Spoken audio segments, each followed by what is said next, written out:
Alors oui, bonjour, Madame Charlotte Corday. Alors, pas du tout, Charlotte Bonin.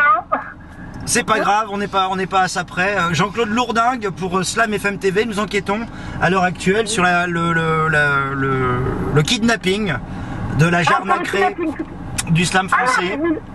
D'accord, très bien, enchanté. Eh bien écoutez, j'ai moi-même tenté de la dérober en montant sur scène, me rendant compte que c'était une contrefaçon, j'ai vite abandonné. Eh bien je n'ai plus revu la Jarre des week-ends en fait. Vous dites, attendez, vous dites que c'était une contrefaçon.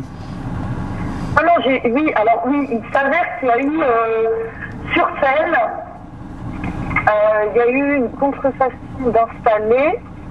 Alors est-ce que vous pensez qu'en fait les ravisseurs se seraient trompés, auraient pris la contrefaçon? Ah non, absolument pas, je suis persuadée qu'ils ont pris la vraie.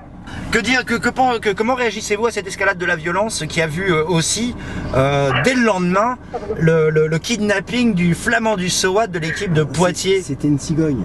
Ah, pardon, de la cigogne. Alors non, c'était pas du tout une cigogne, nous avons bien emmené avec nous le flamand rose, n'est-ce pas? Disons que notre plan à nous était, on avait déjà reçu quelques appels du flamand depuis quelques temps, depuis 2 années qu'il se trouvait sur Poitiers. Comme quoi il avait été prisonnier d'une cheminée, il avait vraiment très très envie de venir découvrir Rennes. Et puis quand il nous a vu en sous-vêtements chez Arnaud, il nous a dit emmenez-nous. Voilà, donc du coup, le flamand rose n'a absolument rien à voir avec la Jarre. Ah oui, mais alors, est-ce que ça serait possible d'avoir un... complètement... Non, parce que pour certains, il semblerait que c'est une mesure de représailles vis-à-vis de la disparition de la Jarre. Alors, il faudrait quand même avoir l'avis même du flamand. Parce que vous l'avez... alors, le flamand est actuellement occupé, il ne va pas pouvoir vous répondre. Toutefois, comme vous avez pu le constater, il a ouvert récemment sa page Facebook. Donc, je pense qu'il va mettre très régulièrement des petites nouvelles. Ce matin, il a rencontré son fils. Donc, il était très ému. Et là, ils sont partis se promener tous les deux, ils avaient besoin de temps pour se retrouver. Donc vous n'avez a priori aucun lien avec les jouteurs archaïques et révolutionnaires de Larry Moët? Absolument rien. Et Pablo Escojar, ça vous dit quelque chose? Pablo ne nous dit rien. Nous sommes... bon voilà, on est comme tout le monde, on a quelques petits soupçons, n'est-ce pas, quant à cette organisation, mais sans grande certitude. Dites, ne laissez pas vos soupçons en l'état, dites, les slameurs ont besoin de savoir. En fait, on n'en sait rien du tout, nos deux lycées.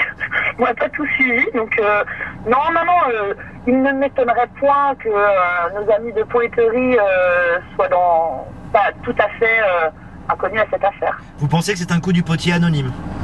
Peut-être. Ça peut être plein de gens, en fait. Mais ça pourrait être aussi... c'est sûrement Vitry, sinon. Ouais, ça doit être Vitry.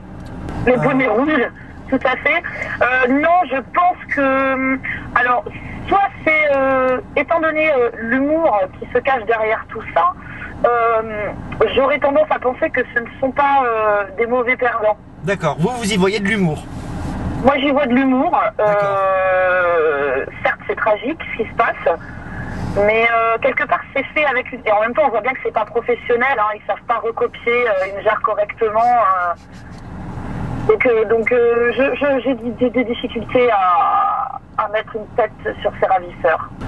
Et peut-être vous me semblez tout de même bien informé, peut-être en êtes-vous de cette affaire? Ah non madame, s'il vous plaît, je suis un journaliste. Je vendrai père et mère pour un interview exclusif de Pablo Escojar. Ah oui, nous avons la garantie d'Arty de l'anonymat. Ce qui serait intéressant de noter quand même dans votre article, ce serait quand même important de bien préciser. Très bien. Voilà. Eh bien écoutez, une dernière chose à ajouter, non? Eh bien écoutez, non, j'ai hâte de lire votre article.